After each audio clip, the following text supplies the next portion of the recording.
So good evening, and thank you for joining us tonight for our next PSSI Space Security Guest Lecture entitled Great Power Competition in Space During the Cold War and Today. My name is Jana Robinson. I'm Managing Director of the Prague Security Studies Institute. Our mission is to help safeguard and strengthen the freedoms and democratic institutions of nations in Central and Eastern Europe and beyond. The Institute also seeks to eliminate emerging threats to the transatlantic alliance and other partners globally, especially in the economic and financial and space domains. The Space Security Guest Lecture Series originated as a collaboration with the Charles University Faculty of Social Sciences and constitutes an important outreach activity to raise awareness concerning some of the most pressing space security challenges. Over the past several years, the space environment has become more diverse and contested with disruptive technologies, commercial actors, and emerging spacefaring nations added to the mix. Moreover, the ability of nations to leverage space for defensive as well as offensive purposes is fast improving, complicating deterrence strategies and response options in case of irresponsible behavior or an attack. It is my great pleasure to introduce our special guests tonight, Dr. Aaron Bateman, Assistant Professor of History and International Affairs at the George Washington University, and Dr. Roman Joch, Executive Director and Chairman of the Civic Institute, one of Prague's first post-1989 think tanks. Dr. Bateman will provide an overview of the Strategic Defense Initiative, an advanced space and ground-based missile defense system within the context of the geopolitical situation at that time, as well as current arms control and space security deliberations. The lecture will be moderated by Dr. Joch, a distinguished scholar of the Reagan Presidency and an expert on today's global security environment. They will both likewise delve into the contemporary US, European, Russian, and Chinese military strategies against the backdrop of Russia's war of aggression against Ukraine. Aaron, you have the floor. Well, thank you so much for the introduction, Jana, and Roman, thank you so much for serving as the discussant. I really look forward to your comments. So I'm just going to share my slides real quick. Right. So before I jump into the talk, I just want to briefly say why I wrote this book in the first place. The Strategic Defense Initiative looms really large in the mainstream narrative about the end of the Cold War. SDI is still a really contentious issue when we look at Russian and Chinese military writings on the use of space. But what I realized as a historian of the Cold War is there haven't really been too many histories that have really delved into the broader political and technological aspects of the program as they relate to these really significant military shifts in the use of space, or rather the shifts in the use of space for military purposes in the late Cold War. So that's what really inspired the book. So what I'm going to do today is just walk you through the main points of the book and then talk about SDI's legacy for space security specifically, and then also great power competition in space today involving Russia, China, and the United States. So there's a number of myths about the Strategic Defense Initiative, and I would like to bust a couple of them here at the beginning of the talk. One is that Ronald Reagan pursued SDI to bankrupt the Soviet Union. I think that this is one of the more common myths surrounding the SDI story. In reality, Reagan was really committed to developing space-based missile defense and wanted to push towards a strategy that wasn't quite as reliant on the threat of nuclear annihilation. And SDI was the key vehicle from his perspective for achieving this goal. Myth number two is that SDI was a space laser program or this kind of futuristic sci-fi endeavor. In reality, as you'll see through the course of this talk, lasers, directed energy weapons were just one very small component of this larger project to develop advanced technologies with missile defense and space applications. Myth number 3 is that Soviet officials believed that SDI was only a techno bluff. In reality, Soviet officials were really deeply concerned that the United States could indeed deploy missile defenses that could undermine their strategic deterrent. And then myth number 4 is that SDI was canceled at the end of the Cold War. SDI is oftentimes presented as something that's a bolt out of the blue in 1983 and just fades as Reagan leaves the White House. In reality, SDI is still with us today in the form of the Missile Defense Agency, although the contours of the program have changed considerably in the post-Cold War era. So these are the key points of the book. One is that SDI was heavily shaped by changing US views in the 1970s on the relationship between space and national power. So even though SDI is initiated by Reagan in the 1980s, there's a much longer genealogy that I'm going to unpack in a few moments. Point 2 is that SDI was an international project. By 1990, multiple foreign countries, including Britain, West Germany, Japan, and Israel, were participating in SDI. Some of Israel's current missile defense capabilities actually grew out of Israeli participation in the program. So SDI was not something that was just unique to the United States. It was not something that only affected superpower relations. It really did affect US relations with its allies, particularly in Europe. Point number 3 is that space arms control failed in the 1980s, largely due to US and Soviet disagreements over space-based missile defense. When we think about the arms control narrative for the end of the Cold War, it's generally a triumphant one.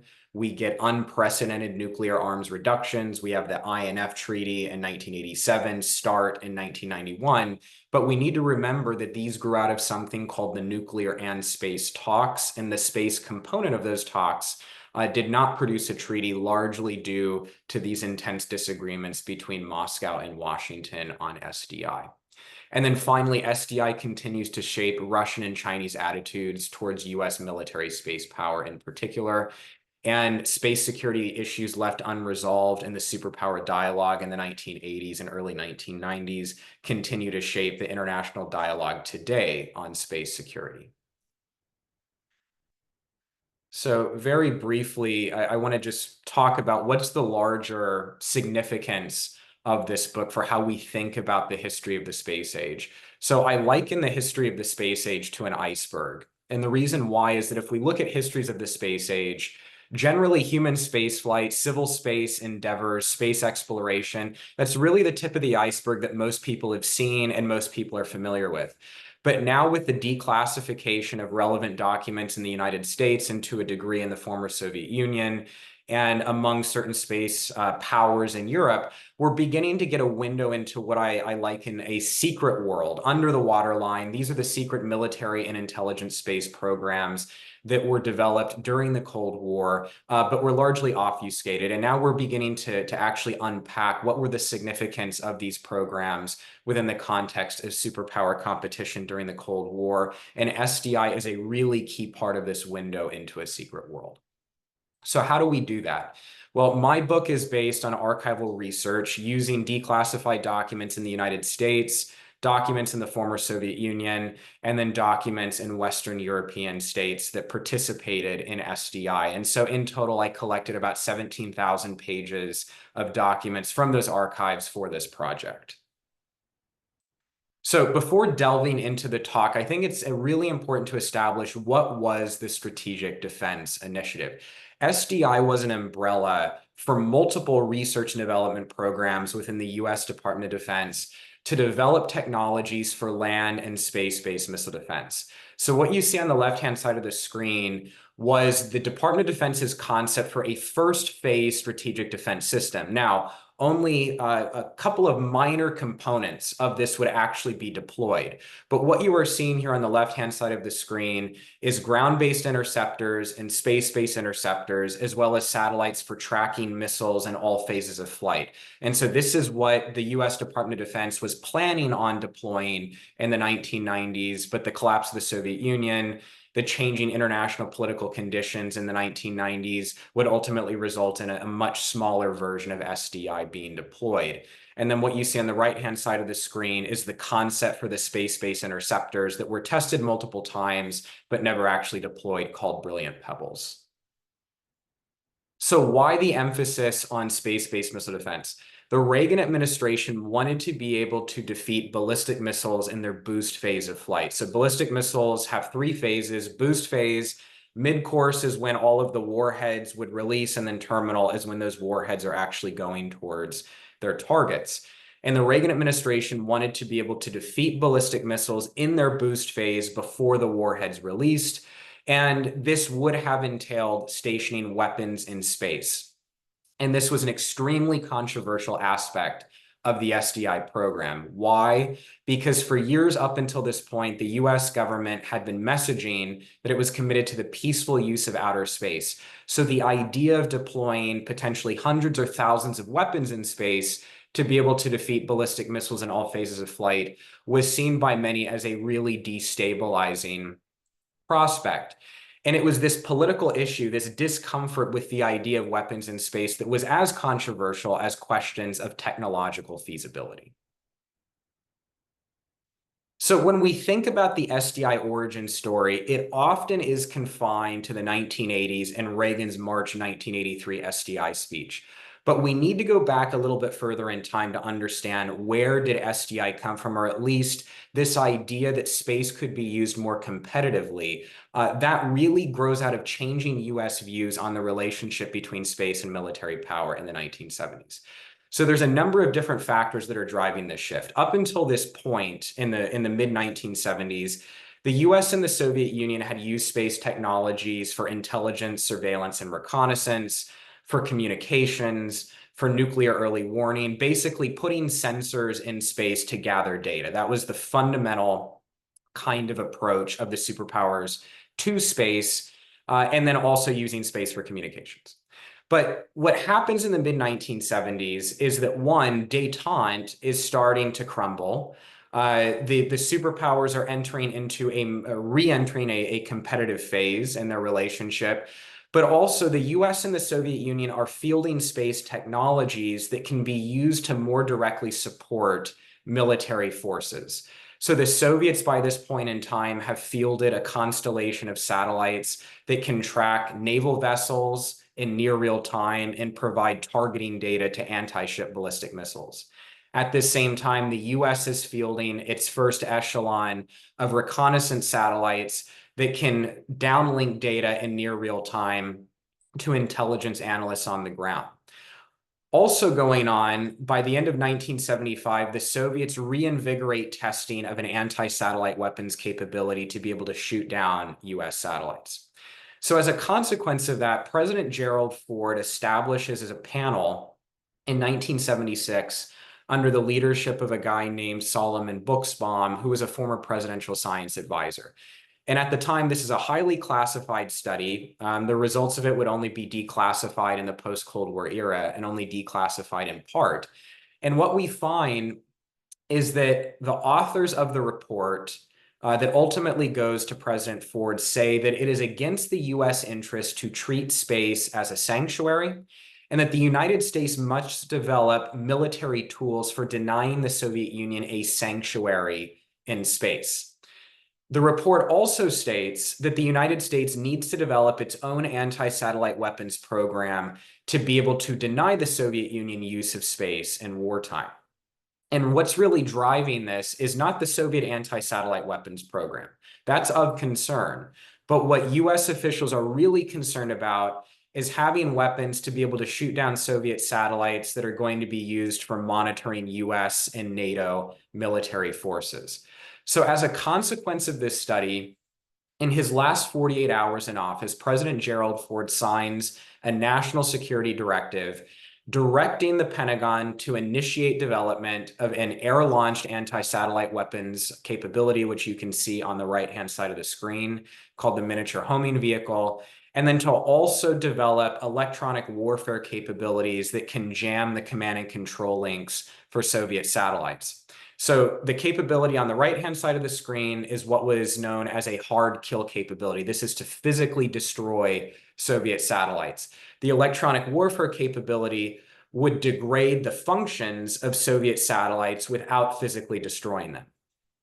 None of these policy shifts make SDI inevitable. None of them make the pursuit of space-based missile defense a likelihood, but what these policy shifts do represent is a more competitive US view of the space domain, number one, and it also represents the view that if there is going to be a conflict between the United States and the Soviet Union, it will likely extend into the space domain.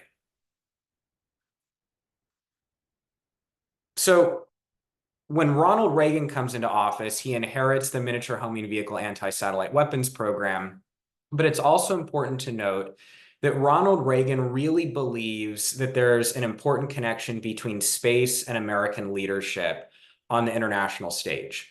And Reagan really believes that civil space endeavors are important to signal American prowess in science and technology.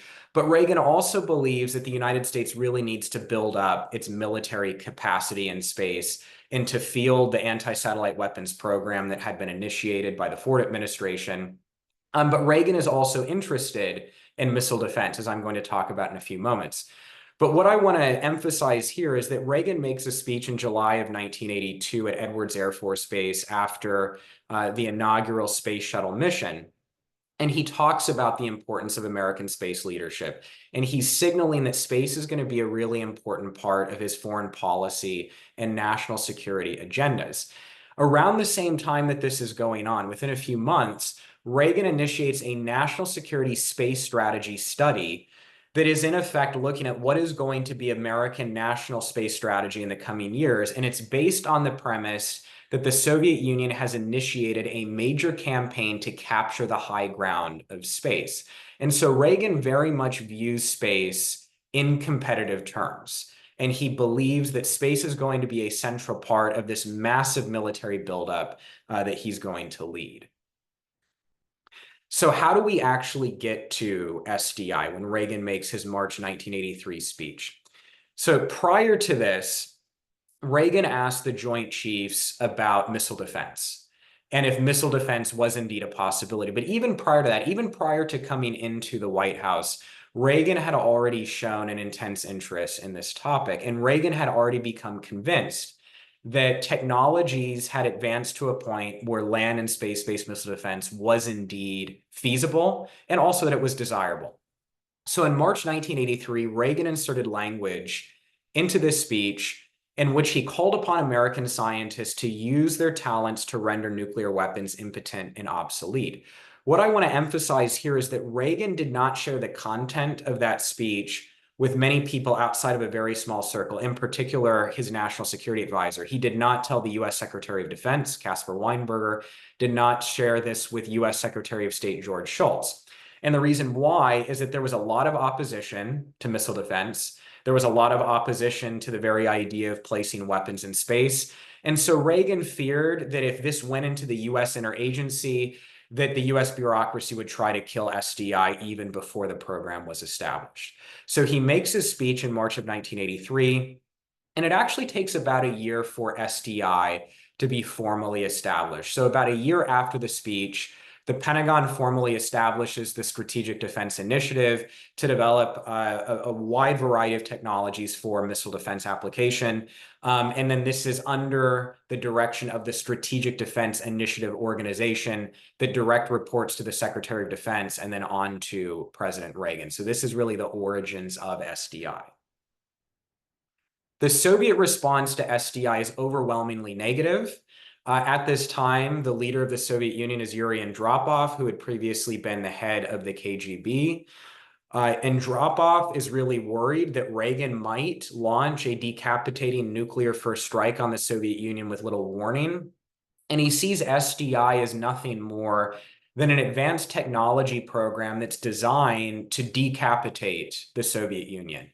And Andropov is seriously concerned that the United States could field space-based missile defense at some point in the near future and really undermine the credibility of the Soviet strategic forces.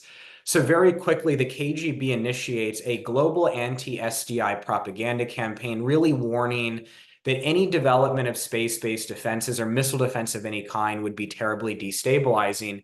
And the KGB also, as part of this information campaign, talks about the dangers of placing weapons in space.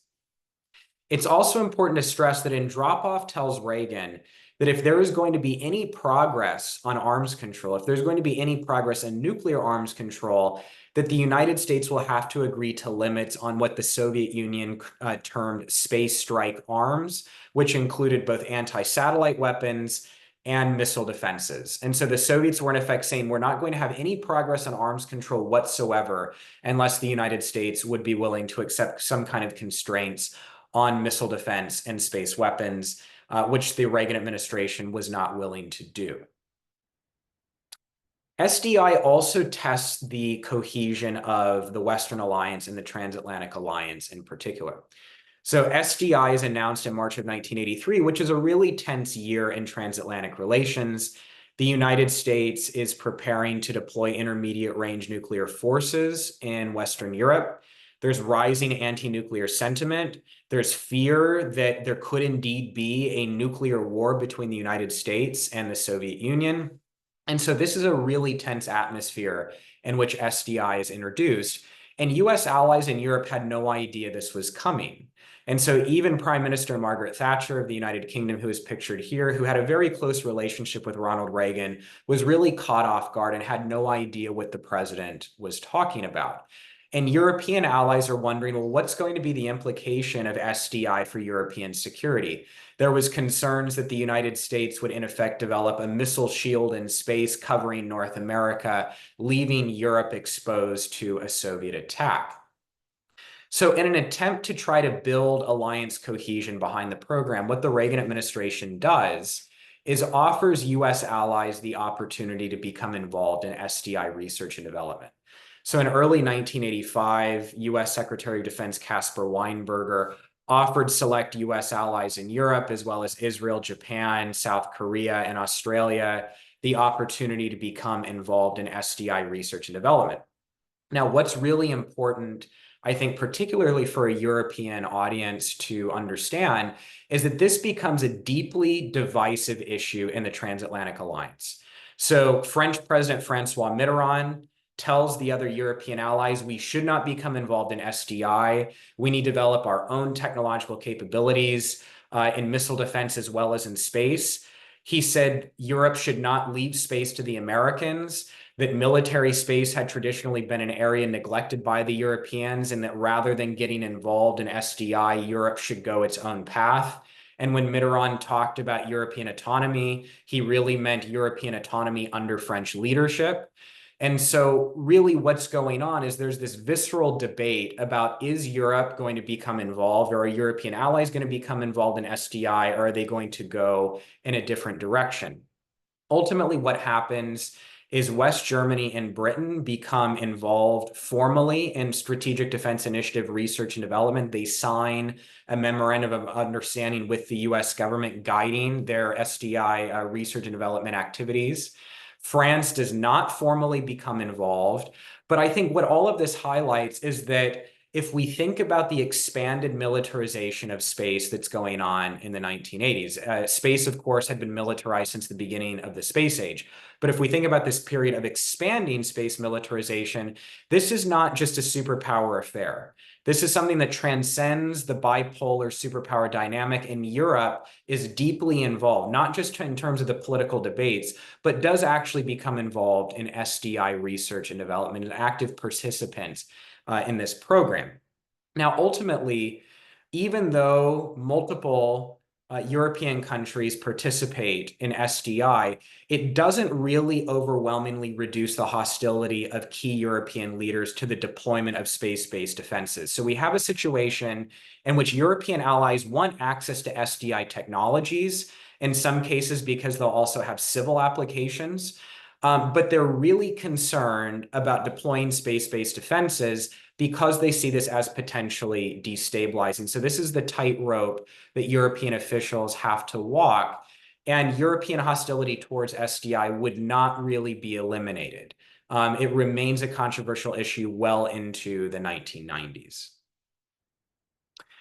I think it's also important to stress that the debate over SDI really takes on a moral dimension. So Ronald Reagan makes this argument that space-based defenses are more moral than relying on the threat of nuclear annihilation. I think to really understand how international this debate comes, that it moves beyond the US and the Soviet Union, it moves beyond Europe. We see this in the context of the Vatican's involvement in this debate. So, as many of you in the audience know, Pope John Paul II had a reputation for being an anti-communist as the Polish pontiff. And Reagan sees John Paul II as a key ally in his own anti-communist campaign or anti-communist agenda in Europe and around the world.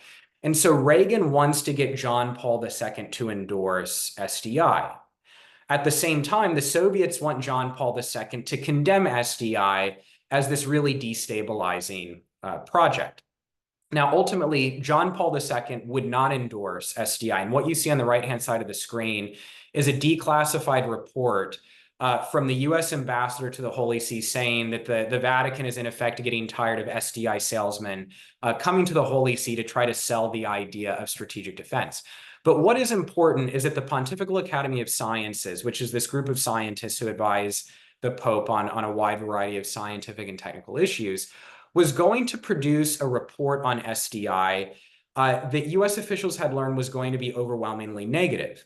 And so the Reagan administration lobbied John Paul II to not have this report published, and ultimately the report was not published. And so at the very least, John Paul II did not want to be seen as endorsing the Soviet anti-SDI agenda. But nonetheless, what this situation really underscores is how international the debate over weapons in space, more broadly, and SDI in particular, was in the 1980s. So if we think about the end of the Cold War, as I mentioned earlier, the arms control agreements in the form of INF and START are really seen as two prominent symbols of a peaceful resolution of the Cold War, these unprecedented nuclear arms reductions. And so how do we get to those agreements, even though there is significant US and Soviet disagreement over SDI? So in early March 1985, the US and the Soviet Union enter into a new series of negotiations called the Nuclear and Space Talks. By this point in time, Mikhail Gorbachev is the leader of the Soviet Union. And like his predecessors, Yuri Andropov and Konstantin Chernenko, he makes it clear to Reagan that if you want to have progress on nuclear arms reductions, then we have to have constraints on space strike arms. We have to have constraints on anti-satellite weapons and space-based missile defense. And so Reagan tells Gorbachev on multiple occasions, this is not acceptable. SDI will be the insurance policy for nuclear arms control, that if there's some kind of breakout of the agreements in the future, space-based missile defense is in effect the insurance policy to protect the United States and its allies from any kind of a breakout of nuclear arms treaties. So how we get to INF and START is that after multiple rounds of negotiations and after the superpower summit in Reykjavik in 1986, Gorbachev makes the decision to unilaterally de-link SDI from progress in nuclear arms reductions, at least in the context of intermediate range nuclear forces. It would take a little bit longer for the de-linkage to occur with strategic nuclear forces. But why Gorbachev makes this de-linkage is because he says that the Soviet Union will be able to deploy what he called asymmetric SDI countermeasures. Gorbachev says to Reagan, we're not going to build our own SDI. We're not going to spend the money to build our own space-based missile defense. But if you do move forward with deploying space-based defenses, what we will do is deploy more anti-satellite weapons that could potentially be used to shoot down the space-based components of SDI. We will deploy faster burn ICBMs that could potentially overwhelm US missile defenses. And so we're going to focus on making progress with the United States in reducing nuclear forces.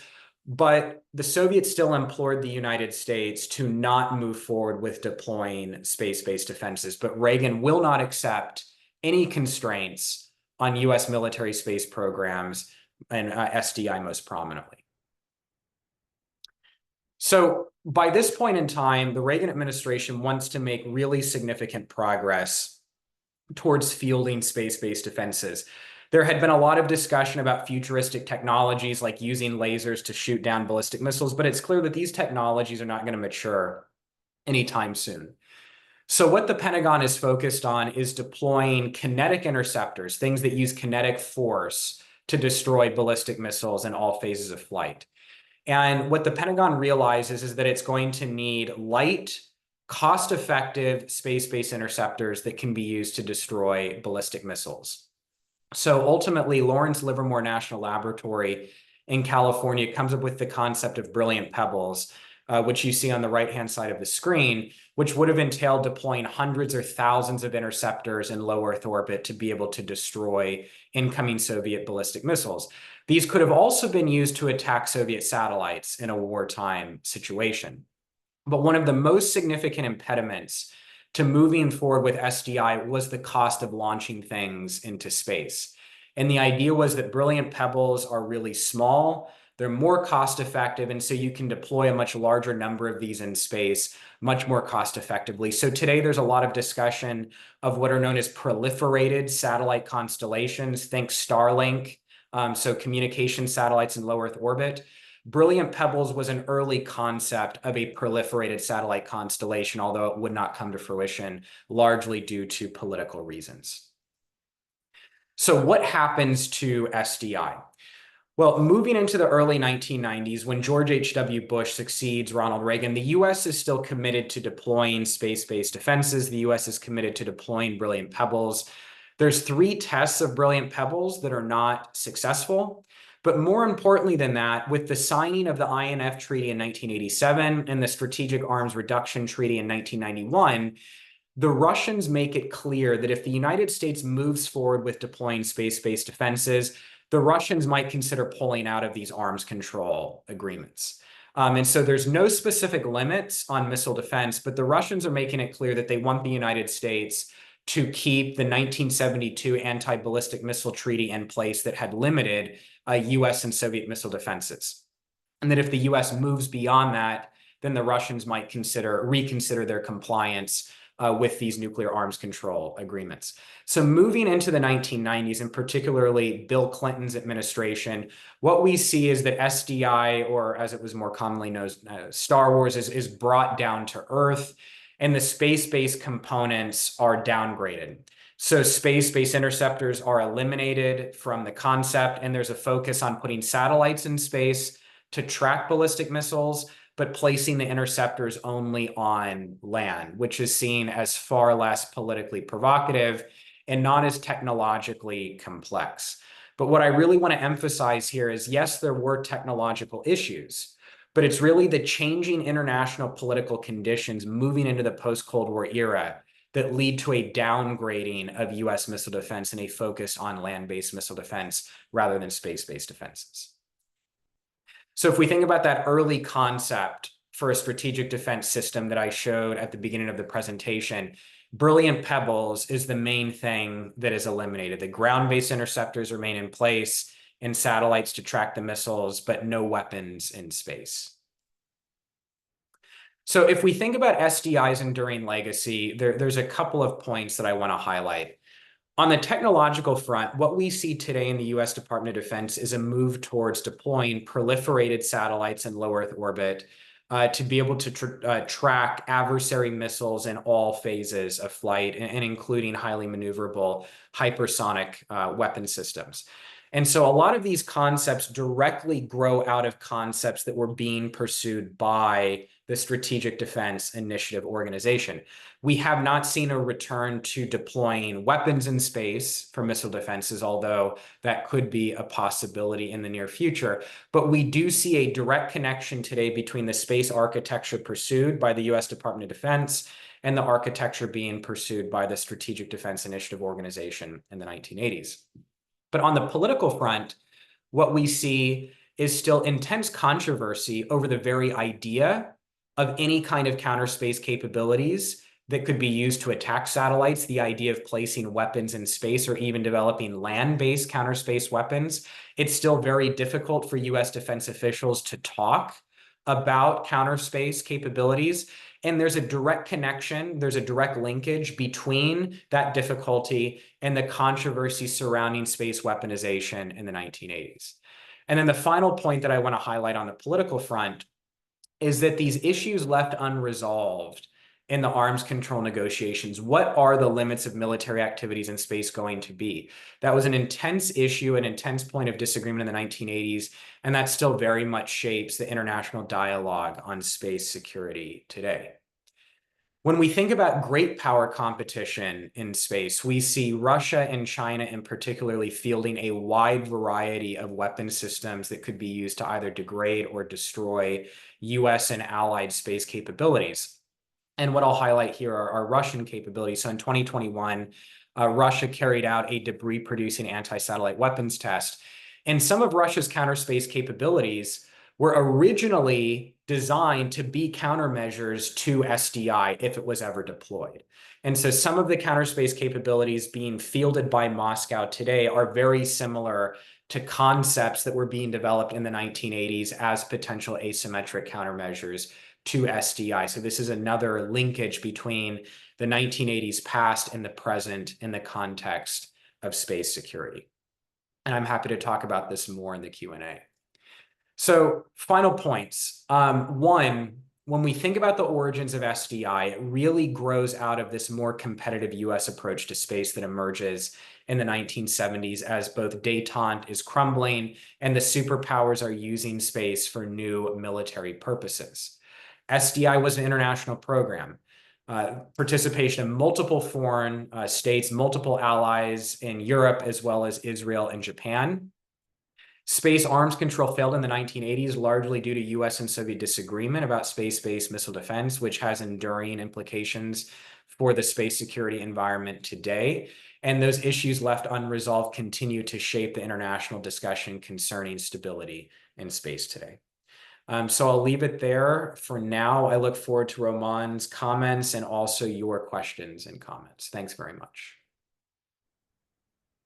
Well, thank you, Dr. Bateman. That was brilliant. Even for many of us who don't understand specifically the issue, but know a little bit about that, that was illuminating and really, really brilliant and necessary for us to know.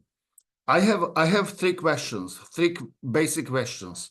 If you compare the situation of today to that one in the 80s of the 20th century, in the 20th century there was a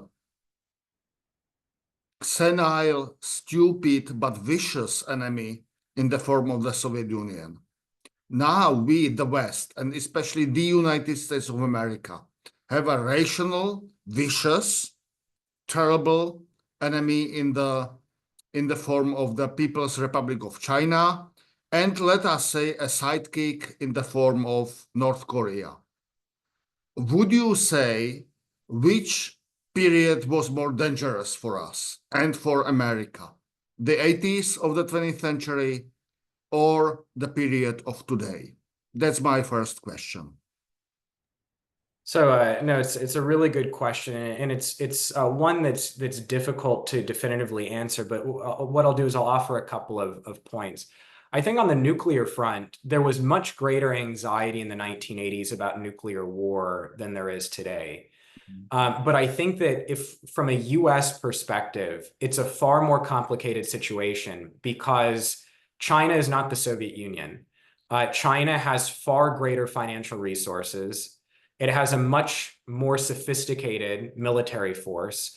If we think about the technological gap between the United States and the Soviet Union and the US and China today, the gap was much greater between the US and the Soviet Union. If we think about the space context, for example, China is a very sophisticated military space power.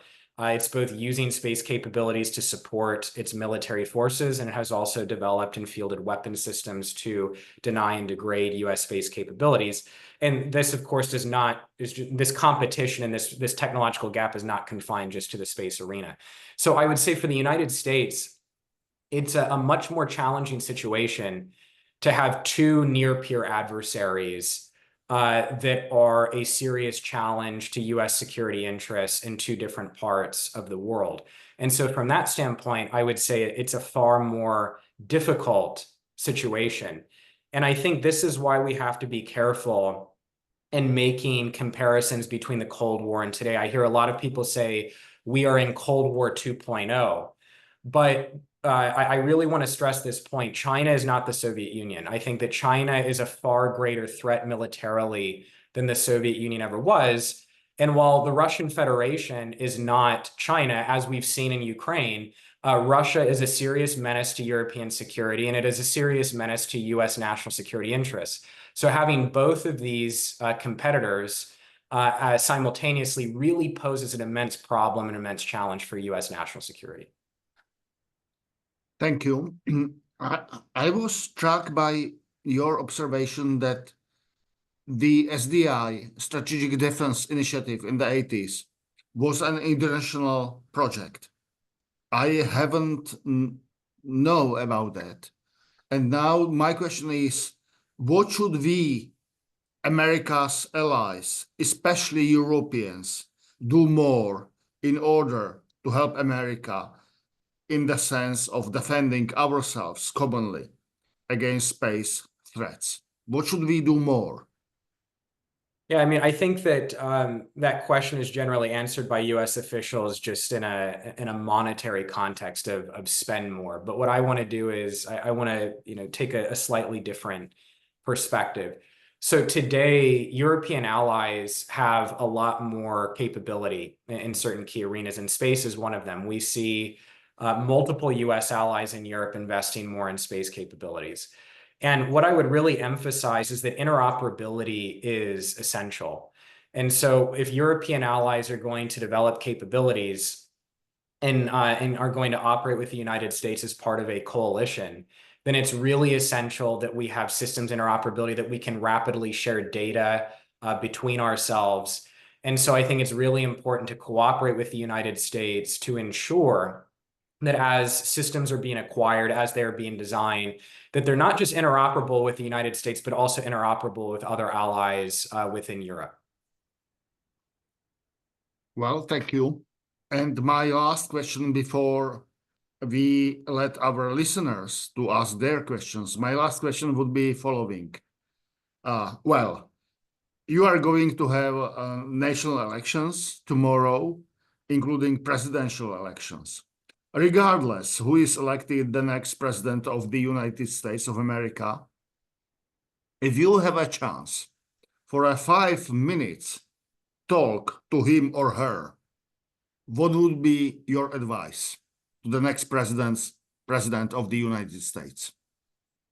Well, I'll keep the advice just confined to the arena of space security because there's a number of different issues that could be addressed within the context of that question.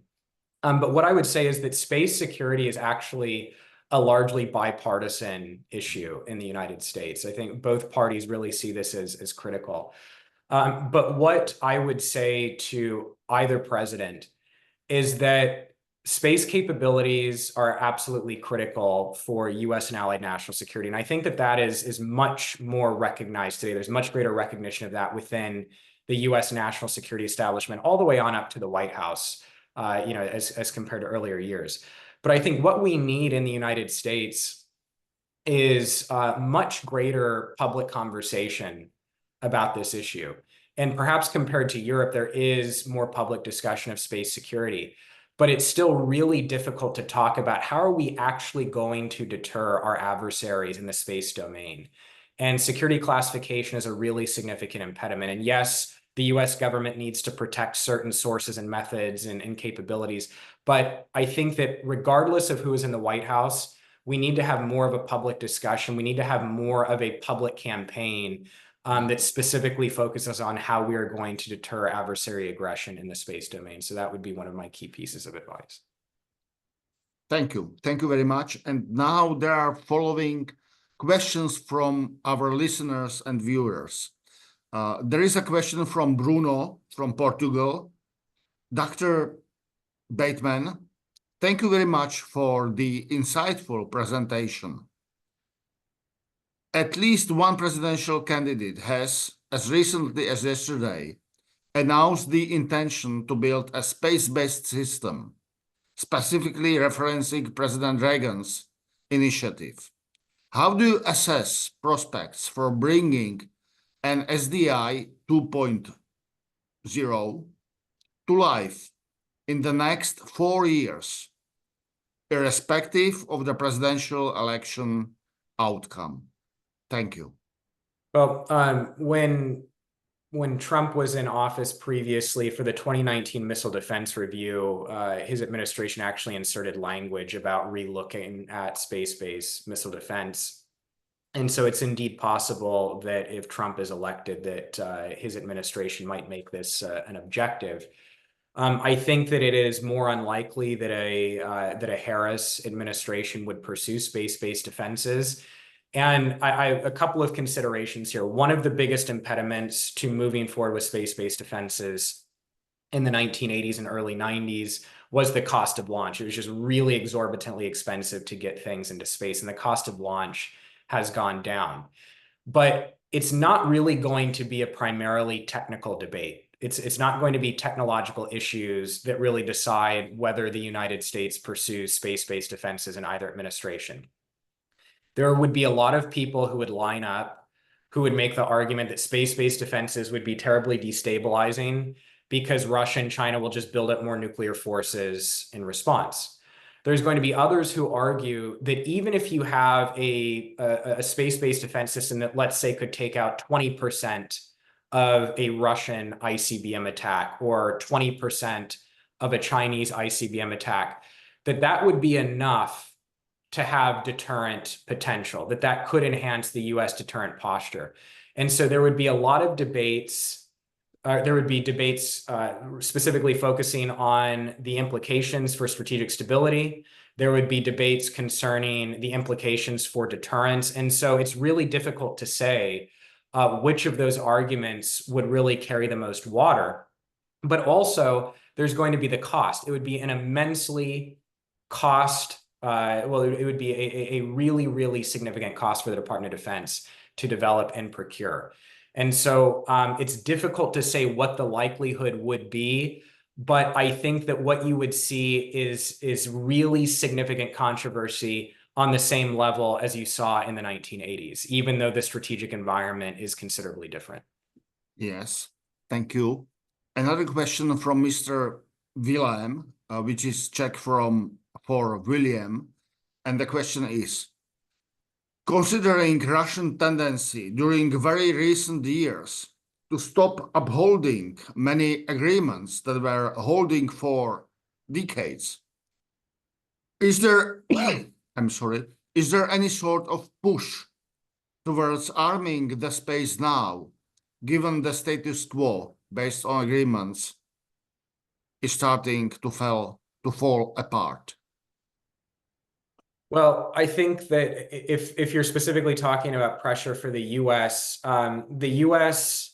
does not really talk much about counter space capability. And so very recently, just in the past few days, the U.S. Chief of Space Operations, General Saltzman, talked about the importance of what he called responsible counter space operations. That is, being able to responsibly degrade or deny your adversary the use of space without rendering the space environment unusable. But when specifically asked what that meant, what kinds of capabilities he was referring to, he said that he can't really discuss that publicly. So is there greater pressure for the United States to develop counter space capabilities? Certainly. I think that because of Russian and Chinese investment in space and counter space capabilities, there's much greater pressure for the United States to invest more in this arena.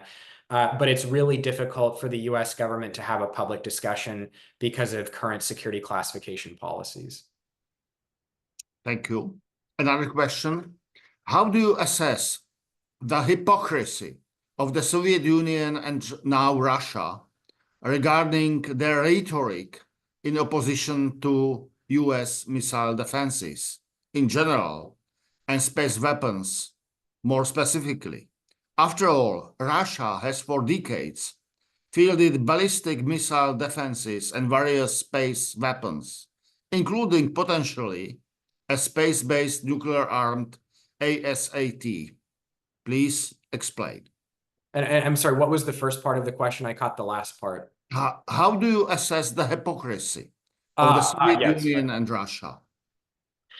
Well, yeah, Russia has tended to focus really heavily on U.S. development of missile defenses, and particularly the U.S. pullout of the ABM treaty and the George W. Bush administration, which went into effect in 2002.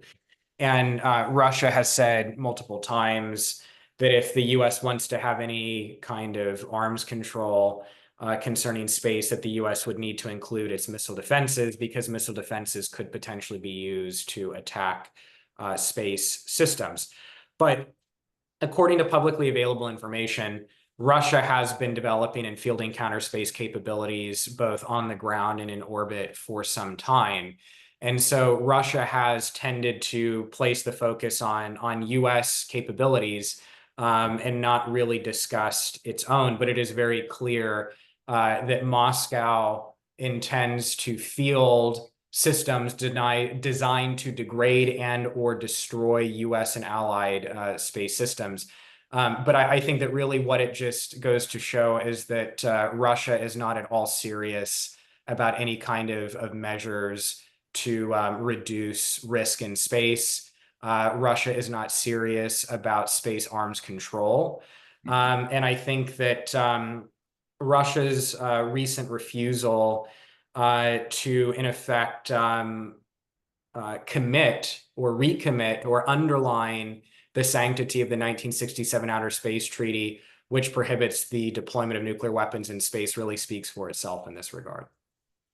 Okay, thank you. A question from Adam. How would you define cooperation between Chinese and Russian defense strategies, especially considering Russia's asymmetrical approaches in space are increasingly seen as a threat to global orbit security? Russia-China cooperation. Yeah, I think that there's been discussion about Russian and Chinese military cooperation in the last couple of years, but I think that it's highly unlikely that we would see greater military space cooperation between Moscow and Beijing, given the sensitivity of those programs for those respective governments. And there's also discussion about a joint lunar endeavor between Russia and China, although it seems to only really be on the drawing board. But I wouldn't expect any kind of civil space cooperation between Russia and China to bleed over into the military realm, just because those capabilities are so secretive in both of their armed forces. So I don't really see the prospect of much closer cooperation in the space arena between Beijing and Moscow. Okay, I have my own question initiated by the previous one. Some people here in Central Eastern Europe, in Poland and in the Czech Republic, think that Putin's aggression against Ukraine has made Russia a mineral sources colony of China. Do you think that Russians, in fact, are terrified by Chinese and fear that in a Russian-Chinese alliance or cooperation or pact, how we can call it, that the China will be the superior power? Well, I think that I'm a little skeptical of any kind of claims that Russia and China are going to be anything akin to allies because of the historical animosity between Beijing and Moscow. But I think that irrespective of Russian willingness to formally acknowledge this, it's very clear that China is the militarily superior actor between the two of them, both in terms of manpower and technological capability. And so it's a very imbalanced relationship, to say nothing of the imbalance in financial resources between the two. And that leads to another question concerning the relationship between Chinese communist rulers and North Korea. Is North Korea a vassal state, a satellite state of China, or is the dictator of North Korea completely independent and unpredictable, even for Chinese? Well, I think the first thing I should say is that China's relationship with North Korea is really beyond my area of expertise. But what I do know is that China and North Korea have also had a very difficult relationship. And I think it's clear that North Korea at times pursues foreign policy objectives that don't necessarily neatly align with Beijing's. So I wouldn't necessarily see North Korea as just a puppet of Beijing. Okay, thank you. That's really important. I see another question from our viewers and listeners. You carefully reviewed various presidential archives. What were some of the most important documents you uncovered? Did any documents, records you reviewed surprise you? And if so, which ones and why? Well, no, that's a really good question. So a couple of things I would highlight. One, the Reagan administration was publicly messaging this idea that SDI was purely defensive, but there's been documents declassified that showed interest among US defense officials, at the very least, in using certain SDI technologies offensively to be able to destroy Soviet satellites in a wartime scenario, for example. And so the Reagan administration had to develop a strategy for managing this publicly.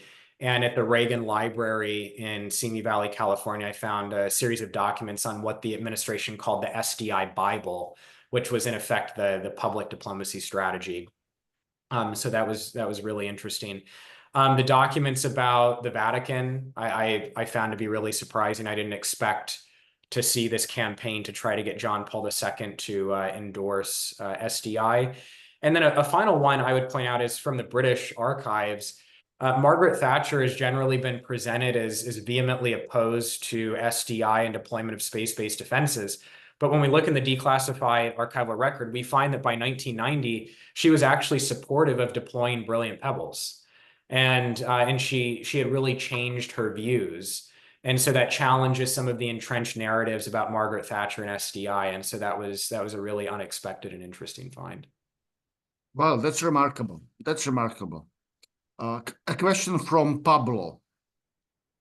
Thank you for your chat. Do you see any indicators of the European countries will develop their own counterspace capabilities to deter any menace to their own assets in space, or will space security be mostly outsourced to the United States?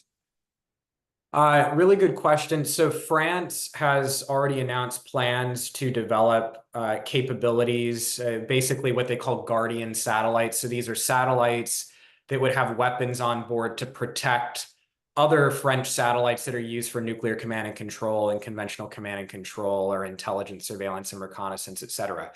And so even though these are defensive capabilities, they have a counter space role.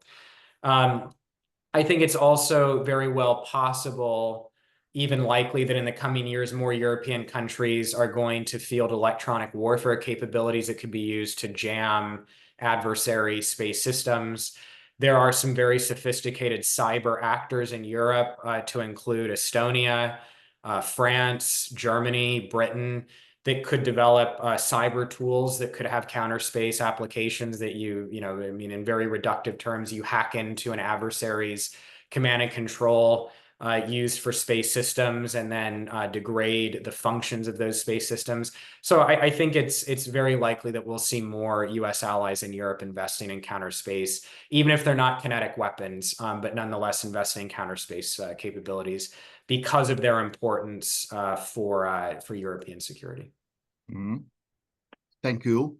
A question from Dermot. Dear Dr. Bateman, thank you for the excellent discussion. Can you tell us what smaller non-space launch capable countries can do to contribute to space power and resilience? Well, historically, I mean, if we look during the Cold War, the United States depended on countries around the world to host infrastructure for space operations. So sites to track satellites in orbit, sites to be able to downlink data from satellites. So that's one way that other countries have long contributed to US space operations, both civil and national security.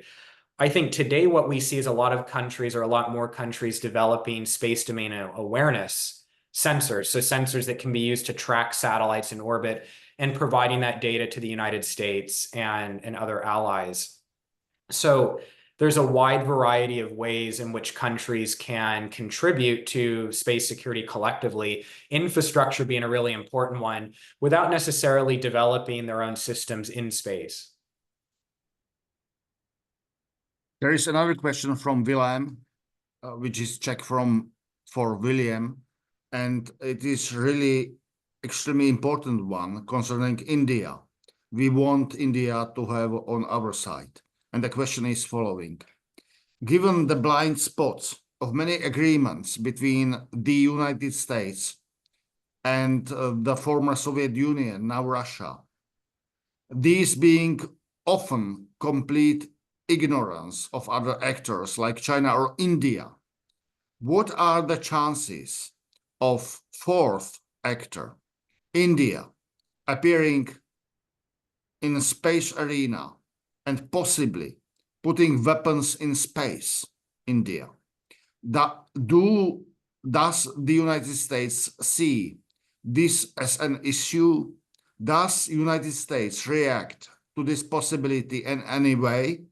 Could it possibly be the push to send everyone with capabilities to do so into space arms race? Should it happen? Well, I don't understand that. It feels as if Russia and China were the only actors, apart from the United States, that are being talked about when it comes to this. But India is far from being powerless in space area, and are Indians probably developing very fast. So the question concerns India and possibly other countries, Pakistan, Iran, hopefully not. India is already a really sophisticated space actor. In 2019, India carried out an anti-satellite weapons test and demonstrated the ability to destroy satellites in low Earth orbit using modified